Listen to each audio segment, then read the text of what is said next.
হে বন্ধুসকল, আজি খাম হাঁহৰ মাংস। আজি গাহৰি নহয়, আজি হাঁহৰ মাংস। বহুদিনৰ পৰা হাঁহ মাংস খাম বুলি ভাবি আছিলোঁ।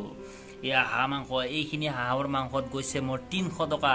কি কবি, ইমান দাম হৈছে হাঁহৰ মাংস।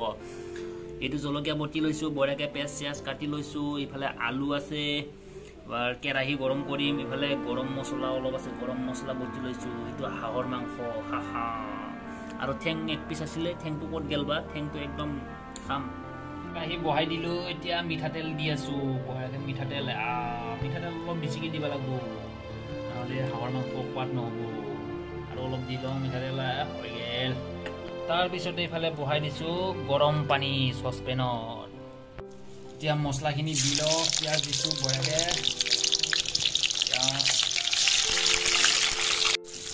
বঢ়িয়াকৈ ভাজি আছোঁ। এতিয়া ভালকৈ ভাজি ল'ম। পিঁয়াজ দিছোঁ, ইয়াতে আদা নহৰু দিছোঁ, তাৰপিছত জলকীয়া দিছোঁ। মজাকৈ বনাই আছোঁ, চাই থাকক ভিডিঅ'টো। মাংসখিনি দিছোঁ এতিয়া বঢ়িয়াকৈ ভাজি ল'ব লাগিব।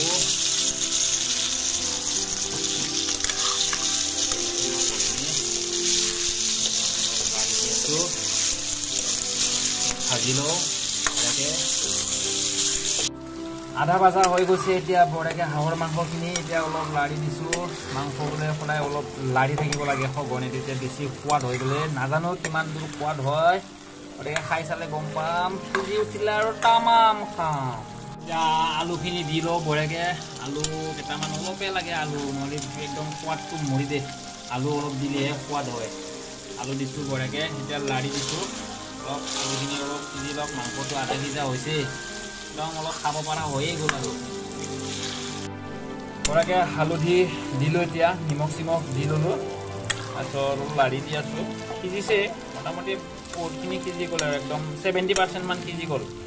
এতিয়া অলপ পানী দিম। তাৰপিছত এনেকৈ মছলা চছলা কিবা কানি অলপ দিবা আছে, গৰম মছলা চছলা এইবিলাক অলপ দিম।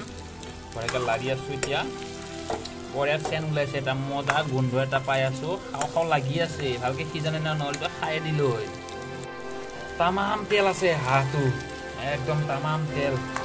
এতিয়া অলপ পানী দিম। বঢ়িয়াকৈ গৰম কৰি লৈছোঁ চচপেনত। পানীটো দিছোঁ অলপ, বেছি নালাগে, হৈ যাব। পানী অলপে দিম। তাৰপিছত আৰু অলপ দিব লাগিব কিজানি পানী, আৰু অলপ দিয়ে লৈছিলে। জল খাব লাগিব ন, জল মাংসতকৈ বোলে জলহে বেছি সোৱাদ হয়, তাৰমানে সেইকাৰণে জল খাব লাগিব। অলপ পানী দিলোঁ আৰু বেছিকৈ। মছলা দি আছোঁ এতিয়া। এইটো ৰেড চিলি দি আছোঁ বঢ়িয়াকৈ, হৈ যাব, বেছি নালাগে। আৰু দিব লাগিব মছলাগিলা। তাৰপিছত এতিয়া আমি দি আছোঁ এইটো মিট মছলা দি আছোঁ বঢ়িয়াকৈ, হৈ যাব, ইমান নালাগে মছলা। ইমান যদি এইগিলা পেকেটৰ মছলা বেছি দিলে পেটটো বেয়া হয়, কামোৰে বঢ়িয়াকৈ। এতিয়া আৰু এইখিনি গৰম মছলা বটি লৈছোঁ বঢ়িয়াকৈ, এইখিনি দিম। মছলা চছলা গোটেই দিয়া হয়। এতিয়া অলপ উতলবা দিম বঢ়িয়াকৈ মাংসটো। উতলি কিনে পানীটো অলপ শুকোৱাৰ পিছত মজাকৈ খাম আৰু একদম ভাতেদি সানি বঢ়িয়া উতলি আছে, একদম মজা চেন এটা ওলাই আছে, একদম খাওঁ লাগি আছে মাংসটো। এতিয়া আৰু হৈছে আৰু পূৰা 90% হৈ গ'ল, আৰু 10% বাকী আছে। এতিয়া বঢ়িয়াকৈ ধনিয়া, এইখিনি ধনিয়া কিনি আনিছোঁ। এইখিনি ধনিয়াত একদম 20 টকা লৈছে। ইমান দাম হৈছে ন গুৱাহাটীত বস্তুবিলাক। এই ধনিয়াখিনি বঢ়িয়াকৈ দিম এতিয়া, বঢ়িয়াকৈ মজা। ধনিয়াখিনি বঢ়িয়াকৈ দিলোঁ।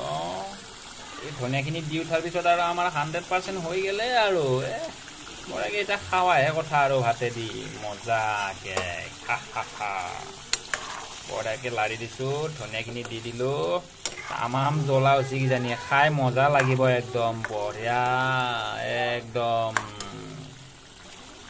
হৈ গ'ল। এতিয়া মোৰ মাংসখিনি, হাঁহৰ মাংসখিনি বনোৱা কমপ্লিট হৈ গ'ল, 100% হৈ গ'ল। এতিয়া গৰম উঠাব লাগে, তাৰপিছত খাব লাগে। বঢ়িয়াকৈ ভাত বাঢ়ি লৈছোঁ, আৰু আচাৰ নাই, কি কবি দুখৰ কপাল। এনেকৈ নেমু টেঙা 2 পিচ কাটি লৈছোঁ। তাৰপিছত এই মাংসখিনি মজাকৈ বনাইছোঁ, আৰু বঢ়িয়াকৈ ল'ম এতিয়া। বঢ়িয়াকৈ মাংসখিনি তুলি আনিছোঁ। তামাম খাম দেই, মুখ চুখ নুলুকাবি বন্ধুসকল, একদম বঢ়িয়াকৈ খাম।